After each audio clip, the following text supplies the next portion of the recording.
So did you guys know that by using the RSI indicator correctly, you could have predicted the Bitcoin all-time high from November 2021? Yes, the signs were there, hiding in plain sight. But the exciting part here is that the RSI indicator is not a one-hit wonder. It is a reliable trading indicator, but in order to be able to use it, like for example when Bitcoin hit the all-time high of 69,000, you have to really understand how the RSI indicator works, what it is, and the specific trading strategy that predicted the top. In this video guys, we are going to unravel the mysteries of the RSI indicator and in a simple step-by-step manner break it down in understandable and simple terms and teach you how to use it effectively in your own trading. So whether you are a seasoned trader looking to brush up your technical analysis and RSI indicator skills, or if you are a complete beginner eager to learn,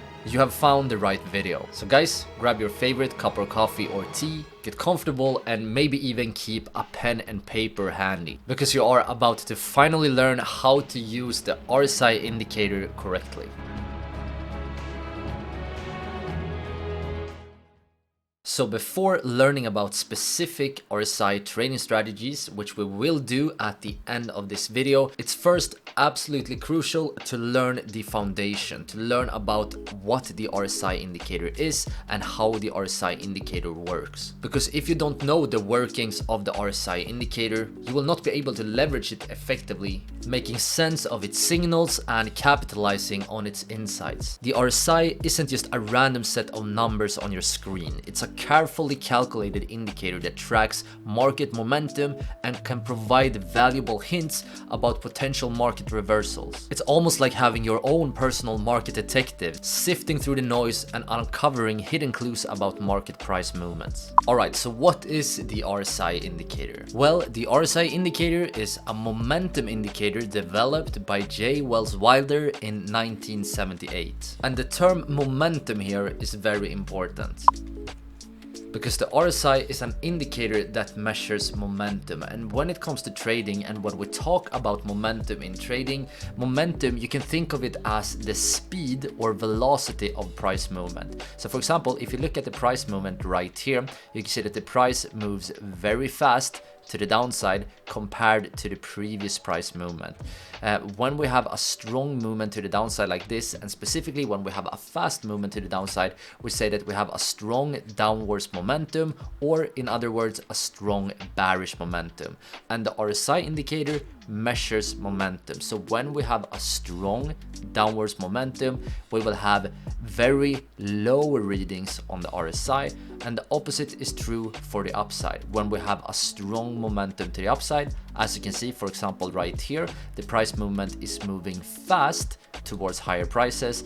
This will give us a strong reading on the RSI indicator. But now guys, let's take a closer look at the RSI indicator. I do want to have it on a full screen because what I recently talked about, strong or weak momentum, what the RSI indicator does is that it calculates the momentum based on a number between 0 and 100.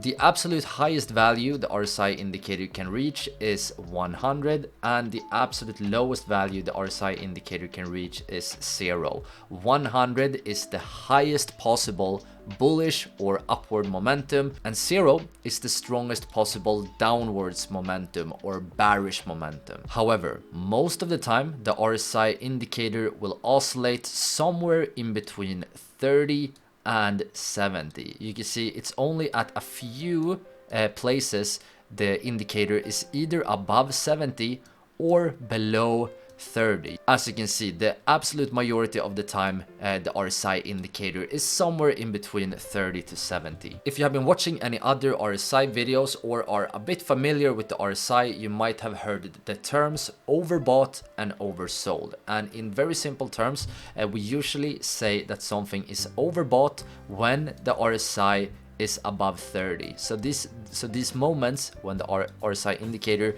is above the 70% mark, that is when the RSI is overbought, and the opposite is true for oversold. So when the RSI trades below 30, like for example right here or here or here, we say that it's oversold. But what does overbought and oversold actually mean? And can you actually use these very simple rules to make profitable trades? Well, let's dive into that in the next chapter of the video. Alright, so now when we have an understanding of what the RSI indicator is, now let's take a look at how to use the RSI indicator in practice. So step one is that you need a trading platform, and I'm personally using TradingView, but the RSI indicator should be available on pretty much, or I would say, all trading platforms. But on TradingView, to open up the RSI indicator, you go up to the corner here where it says indicators, you press indicators, and you simply search for either RSI or relative strength index. And you press on this built-in indicator. This is the most common relative strength index. Press right there. And as you can see, guys, the RSI indicator, when you open it up on TradingView, it looks a bit different than the one I used earlier. And many other traders actually don't use the RSI when it looks like this. So now let's just take a few moments here to switch up the RSI indicator to get it more clean, just like I had it earlier in the video. So in my opinion, to get the best RSI indicator settings, you have to go up here to the cog where it says settings. You press right here, and you do want to uncheck the RSI based moving average. The RSI based moving average is simply an average of the RSI line. So right now the RSI line is purple, the purple line right here. This one was orange before, but you can see the line we crossed out, the yellow line right here, that's basically just an average of the RSI line. And in my opinion, this is just a distraction. Some traders might use it, but I think pretty much all traders I look at doesn't really use the moving average of the RSI. It's usually more significant to take a look at the actual RSI values. So what I do is that I uncheck the RSI based moving average, and then after this, it's mostly personal preference. I prefer to switch up the RSI, so I click right here. I prefer to have the RSI orange. I think it looks, more clear. I think it looks very clear against the sort of purple-ish background, and I usually make the line a bit thicker as well. But as I said, guys, this is up to you. If you want to, you can customize it however you like. But when you feel you are done with the customization, you basically click OK. One of the most common ways to use the RSI indicator is to look for overbought and oversold conditions. And as we talked about earlier in the video, when the RSI is above 70, we usually think of it as overbought. And the opposite is also true. When the RSI is below 30, we think of it as oversold. And one of the most common sort of very simple RSI strategies is to simply look for the overbought and oversold conditions to guide your trading decision. But this right here is actually a very dangerous strategy. It will give you many false signals, and I would definitely not recommend you guys to only look at overbought and oversold conditions to take trades. I can just right away here see many examples. We're looking at a Bitcoin daily time frame. So for example, just look right here. Take a look right here. You can see that on this point, you can see that Bitcoin just recently pumped a lot. We can see that we are overbought, right? RSI is currently at this point, RSI is at around 75, so we are overbought. But as you can see, after that point, the Bitcoin price just continued to go up, to go up, to go up. So if you actually shorted the market based on the RSI being overbought, let's say that you shorted right here, you perhaps had a stop loss. Let's say you had a very wide stop loss of 10%, you can see that you would still have gotten liquidated here. You would have hit your stop loss just after a few days. And we can actually see so many examples of this. Another example just a bit earlier, you can see here that, for example, right here, Bitcoin was actually pretty overbought. You can see we traded at around 80. But after this point, the Bitcoin price just continued to continue. So one very important lesson from this is that assets can stay overbought for a very long time. You can see, for example, here, Bitcoin was overbought for pretty much this whole time right here. You can see from the middle of December 2020 all the way to the middle of January, we were overbought. We were overbought for a month. So all traders trying to short, which means trying to bet against the market here, or pretty much all traders, at least if you're using leverage, you would have gotten stopped out and lost your trade. And let's take a look at another example right here. Let's take a look at the opposite example when something is oversold. So for example, at this point right here, this was back in May 2022 for Bitcoin, we can see that Bitcoin were oversold. We had an RSI of around 24, so far below 30. And at this point, when the day closed, you can see that after this, yes, the sort of immediate short-term drop stopped here, but you can see that the price pretty much went sideways only after this point. So let's say that you entered a long trade right here. You, for example, enter a long trade right here. You would have just waited for a long time, and if you stayed in this trade for even longer, then you would eventually experience this very strong drop here towards the downside. So what I want to illustrate with this example is that just because something is oversold does not mean that this will be a good buy signal. Alright, so now when we know what the RSI indicator is and how to use the RSI indicator, now you are ready to both learn and understand the strategy that could have helped you to predict the Bitcoin reversal at the all-time high at 69,000. And guys, it can take some time to get used to and learn this strategy, but what we are looking out for here is not specific values on the RSI indicator, but what we're looking out for here is a divergence between the price and the indicator. A divergence is basically when the price is going in one direction while the indicator is going in the other direction. And I think the easiest way to learn this strategy is to just show an example, but here I will pop up on the screen what we are looking out for when we are looking out for divergences. And please guys, don't worry if this looks complicated right now. Learning divergences will take some time. You can feel free to pause on this frame if you want to, but I think you will learn faster by just looking at the examples I will now show you. So let's start with the example of that I have been talking about during this whole video, the divergence we saw at the Bitcoin all-time high. So what we first have to notice here, we look at the price and we can see that the Bitcoin price from this point right here, which was in October 2021 to this point right here, which was in November 2021, we can see that the price prints one high and then a higher high.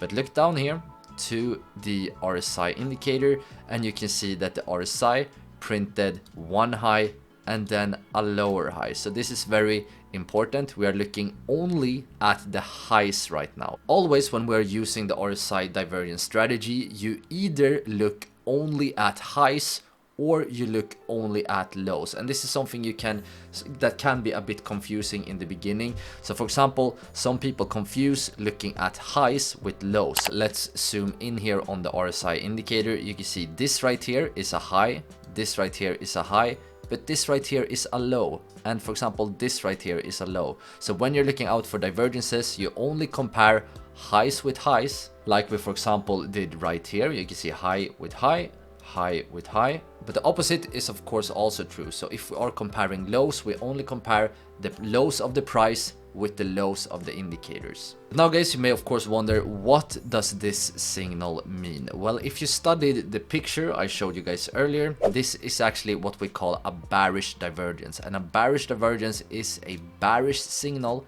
indicating a potential reversal to the downside. So just after Bitcoin printed the all-time high, we saw a bearish divergence. However, and this is very important, to take actual trades, many times you don't want to use only RSI divergence to take your trades. To take the best trades, you need to combine multiple technical variables, and that is a bit outside the scope of this video. But for example, you want to combine, for example, RSI divergence with Japanese candlestick patterns, or with, for example, support and resistance, which are other technical analysis concepts. But just to show an example, let's look at the chart like we are in real time right now, and let's use at least two bullish variables to take our trade.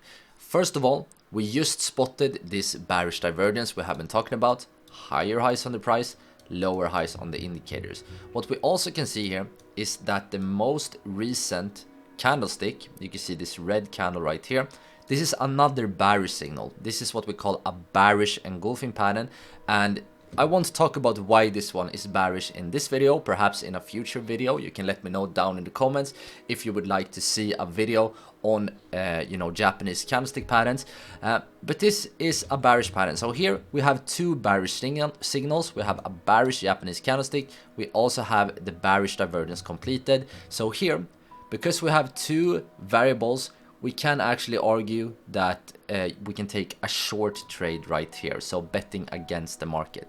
But many times you actually want, you know, three variables or even more. But here we at least have the divergence and we have a bearish engulfing pattern. So let's say that you take the trade right here. Also in this video we don't really have time to talk about stop losses. But one common way to set your stop loss is to set the stop loss just above, you can see just above the highest point right here. So if the Bitcoin price would reverse here, nothing is certain in trading, but if Bitcoin would reverse here and take a new all-time high, then our trade would fail. But let's say we set our stop right there and we have a 2-to-1 risk to reward ratio. So when we win the trade, we win twice as much as when we lose the trade. So let's say we take the trade right here, and this trade would have played out pretty beautifully here.